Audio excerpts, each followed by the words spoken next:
The federal government absolutely has an obligation to the U.S. citizens to open up an investigation. Absolutely, 1,000%. We need to know what happened. The recent deaths in the Dominican Republic are putting the tropical island nation in a grim light. And now these mysterious deaths are hitting home here in Northeast Ohio.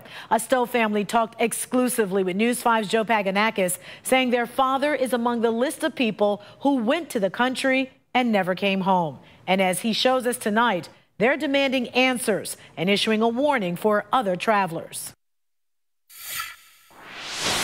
Well, for many here in Northeast Ohio, their dream trip to the Dominican Republic starts right here at Hopkins International Airport. But for the three daughters of 78-year-old Thomas Curran, their father's trip to Punta Cana turned out to be a nightmare that forever changed their lives.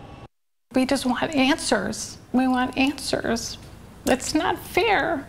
The three daughters of Thomas Curran left with a heartbreaking mystery. Their father, a retired Bedford detective with no health issues, suddenly died in January while vacationing in Punta Cana with their mother. The case, yet another unexplained death of a U.S. citizen in the Dominican Republic over the past year. People are dying, people are getting sick, and they're having to go to the hospital, and they're having to pay money. Kelly Brown says she got the phone call after her father was rushed to Hospital Bavaro, but says the hospital wouldn't give care until her mother signed away thousands of dollars. It was extortion.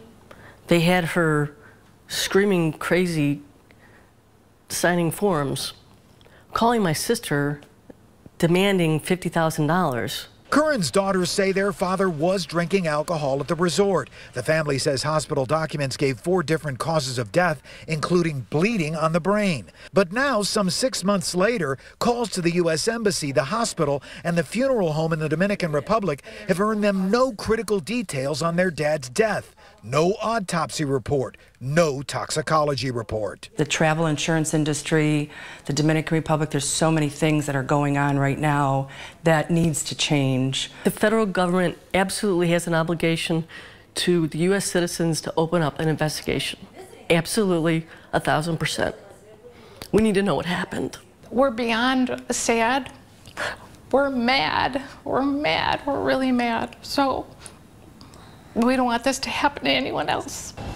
And the daughters of Thomas Curran have now contacted the FBI, which has now started an investigation. They've also called the office of Senator Sherrod Brown in the search of answers. Reporting here at Hopkins International Airport, I'm 5 on Your Side investigator Joe Paganakis.